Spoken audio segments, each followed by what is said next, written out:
بسم اللہ الرحمن الرحیم۔ ناظرین، جب کوئی انسان استغفر اللہ کہتا ہے تو اس کے جواب میں اللہ کیا فرماتے ہیں اور استغفر اللہ پڑھتے وقت بندے کے ساتھ کیا ہوتا ہے؟ کہیں آپ یہ غلطی تو نہیں کرتے؟ نبی کریم صلی اللہ علیہ وآلہ وسلم نے فرمایا، خدا کی قسم میں دن میں 70 سے زیادہ مرتبہ اللہ سے استغفار کرتا ہوں اور اس کی بارگاہ میں توبہ کرتا ہوں۔ ناظرین، بہت سارے لوگوں کی زبان پر استغفر اللہ کے الفاظ ہوا کرتے ہیں۔ کوئی غلط بات ہوئی تو انہوں نے استغفر اللہ پڑھا تو لوگ استغفر اللہ کہنے کے عادی ہو جاتے ہیں۔ استغفر اللہ کا مطلب ہے کہ اے اللہ تو ہمیں بخش دے۔ صرف استغفر اللہ کہہ دینے سے آپ کی توبہ قبول نہیں ہوتی، کیونکہ استغفر اللہ عام طور سے جو لوگ بولتے ہیں وہ ان کی زبان پر رٹے ہوئے الفاظ ہیں، تو بس وہ استغفر اللہ ان کی عادت میں ہے۔ تو عادت میں ہونے کی وجہ سے اگر کوئی انسان استغفر اللہ بول رہا ہے تو اس سے اس کے گناہوں کی بخشش نہیں ہوگی۔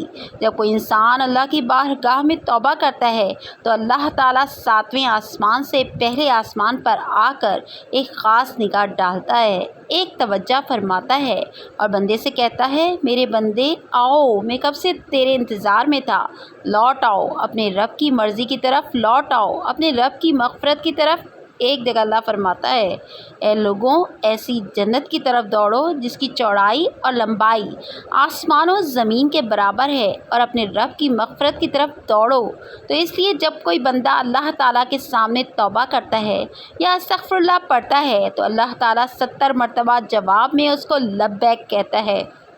ایک شخص تھا، 70 سال تک وہ یا صنم یا صنم یا صنم کہتا رہا، اپنے معبودوں کو پکارتا رہا، تو ایک مرتبہ اس کی زبان پھسلی اور اس کی زبان سے یا صنم کی جگہ یا سمدو نکل گیا۔ یا سمدو اللہ کا نام ہے جس کا معنی ہے بے نیاز، تو اللہ نے 70 مرتبہ اس کے جواب میں لبیک کہا۔ ایک روایت میں آتا ہے کہ 70,000 دفعہ اللہ تعالیٰ نے لبیک کہا، یعنی اے میرے بندے، تیرا رب حاضر ہے، کیا چاہتا ہے تو؟ فرشتوں نے کہا کہ مولا، یہ بندہ تجھے نہیں پکار رہا ہے، یہ تو یا صنم کر رہا تھا، دھوکے سے اس کی زبان سے تیرا نام نکلا، بلکہ یہ تو تجھے جانتا ہی نہیں ہے، یہ تو ساری زندگی یا صنم کرتا رہا۔ تو اللہ تعالیٰ نے فرمایا کہ اے فرشتوں، خاموش ہو جاؤ، اور فرمایا کہ مجھے معلوم ہے کہ یہ مجھے نہیں پکار رہا، لیکن دھوکے سے ہی صحیح، لیکن اس نے اپنے معبود حقیقی کو پکارا تو ہے۔ اگر میں نے بھی اس کے سوال پر اس کو جواب نہ دیتا تو پھر مجھ میں اور ان میں کیا فرق رہے گا جس کو یہ 70 سال سے پکار رہا ہے؟ کوئی بندہ دھوکے سے بھی رب کو پکارتا ہے تو اللہ تعالیٰ اس کے لیے ثواب بھی لکھتا ہے اور اس کی طرف متوجہ بھی ہو جاتا ہے۔ تو اگر ایسے ہی کسی انسان کی زبان پر استغفر اللہ جیسے الفاظ رہتے ہیں تو یہ بے فائدہ نہیں ہے بلکہ بہت اچھی چیز ہے، اور اگر انسان نے اس نیت سے استغفر اللہ پڑھا کہ اس نے جو گناہ کیے ہیں ان کی معافی مل جائے تو اس کے تمام گناہوں کو اللہ تعالیٰ معاف فرما دے گا۔ جو استغفار کو لازم کر لے، اللہ پاک اس کی تمام مشکلوں میں آسانی اور ہر غم سے آزادی اور اسے وہاں سے روزی دے گا جہاں سے اس کا گمان بھی نہ ہو۔ استغفار سے دلوں کا زنگ دور ہوتا ہے۔ جب بندہ اپنے گناہوں سے توبہ کرتا ہے تو اللہ کریم لکھنے والے فرشتوں کو اس کے گناہ بھلا دیتا ہے، اسی طرح اس کے اعضاء یعنی ہاتھ پاؤں کو بھی بھلا دیتا ہے اور زمین سے اس کے نشانات بھی مٹا ڈالتا ہے، یہاں تک کہ قیامت کے دن جب وہ اللہ پاک سے ملے گا تو اللہ پاک کی طرف سے اس کے گناہ پر کوئی گواہ نہ ہوگا۔ حضرت سیدنا حسن بصری رحمۃ اللہ علیہ کے پاس ایک شخص آیا اور اس نے خشک سالی کی شکایت کی۔ آپ رحمۃ اللہ علیہ نے اسے استغفار کرنے کا حکم دیا۔ دوسرا شخص آیا، اس نے تنگ دستی کی شکایت کی تو اسے بھی یہی حکم فرمایا۔ پھر تیسرا شخص آیا، اس نے اولاد نہ ہونے کی شکایت کی تو اس سے بھی یہی فرمایا۔ پھر چوتھا شخص آیا، اس نے اپنی زمین کی پیداوار کم ہونے کی شکایت کی تو اس سے بھی یہی فرمایا۔ حضرت ربیع بن صبیح رحمۃ اللہ علیہ وہاں حاضر تھے۔ انہوں نے عرض کی، آپ کے پاس چند لوگ آئے اور انہوں نے مختلف حاجتیں پیش کیں، آپ نے سب کو ایک ہی جواب دیا کہ استغفار کرو، تو آپ رحمۃ اللہ علیہ نے ان کے سامنے یہ آیات پڑھی جن میں استغفار کو بارش، مال، اولاد اور باغات کے عطا ہونے کا سبب فرمایا گیا ہے۔ ترجمہ کنز الایمان۔ تو میں نے کہا، اپنے رب سے معافی مانگو، بے شک وہ بڑا معاف فرمانے والا ہے، تم پر موسلادھار بارش بھیجے گا اور مال اور چھٹیوں سے تمہاری مدد کرے گا اور تمہارے لیے باغ بنا دے گا اور تمہارے لیے نہریں بنائے گا۔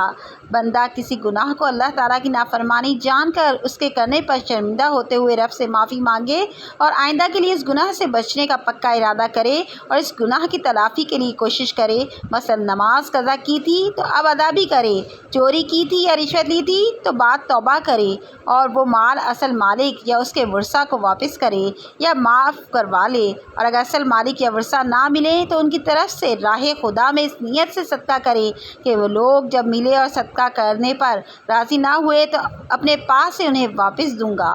توبہ اور استغفار کی تمام تر اہمیت اور فضائل کے باوجود بعض بدنصیب نفس و شیطان کے بہکاوے میں آ کر توبہ استغفار کرنے میں ٹال مٹول سے کام لیتے ہیں۔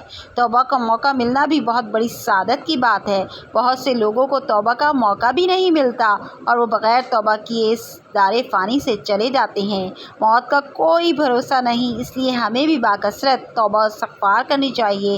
قرآن مجید میں ارشاد باری تعالیٰ ہے کہ اللہ استغفار کرنے والوں پر رحم کی بارش کرتا ہے اور ان کی طاقت میں اضافہ فرماتا ہے۔ اللہ رب العزت قرآن مجید میں ایک جگہ فرماتے ہیں کہ اور میں نوح علیہ السلام نے اپنی قوم سے کہا، اپنے رب سے اپنے گناہ بخشواؤ اور معافی مانگو، وہ یقیناً بڑا بخشنے والا ہے۔ وہ تم پر آسمان کو خوب برستا ہوا چھوڑ دے گا اور تمہیں خوب پے در پے مال اور اولاد میں ترقی دے گا اور تمہیں باغات دے گا اور تمہارے لیے نہریں نکال دے گا۔ استغفار اللہ کی خوشنودی کا سب سے بڑا ذریعہ ہے۔ ایک حدیث مبارکہ ہے کہ اللہ پاک توبہ کرنے والے بندے سے اس شخص سے بھی زیادہ خوش ہوتا ہے جس نے اپنا گم شدہ اونٹ پا لیا ہو۔ ہم لوگوں کو ہر وقت استغفر اللہ کہنے کی عادت ڈالنی چاہیے۔ اس کے علاوہ ہمیں چاہیے کہ ہم ہر وقت اللہ کا ذکر کریں۔ اللہ کی یاد سب سے بڑی چیز ہے۔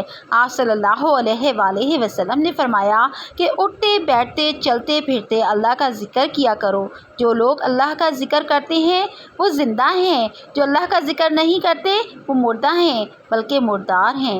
ہماری زبان ہر وقت اللہ کی یاد سے تر رہنی چاہیے، اور جب بندہ اللہ کا ذکر کرتا ہے تو شیطان چونکہ انسان کے دل پر اپنے پنجوں کو ہر وقت بٹھائے رکھتا ہے، جب بندہ اللہ کا ذکر کرتا ہے تو پھر وہ اپنے پنجوں کو ہٹا لیتا ہے، اور جب وہ بندہ ذکر کرنا بند کر دیتا ہے تو وہ پھر اپنے پنجوں کو بندے کے دل پر رکھ لیتا ہے۔ تو اس لیے ہر وقت ہمیں اللہ کا ذکر کرنا چاہیے، درود پاک کی کثرت کرنا چاہیے، استغفر اللہ اور ہر ذکر والے الفاظ کو اپنی زبان پر رکھنا چاہیے۔ اللہ پاک سے دعا ہے کہ ہمیں گناہوں سے بچنے اور سچی توبہ کی توفیق عطا فرمائے، آمین۔ مجھے یقین ہے کہ آپ استغفار پڑھنے کے بعد ضرور یہ استغفار پڑھیں گے۔ اللہ حافظ۔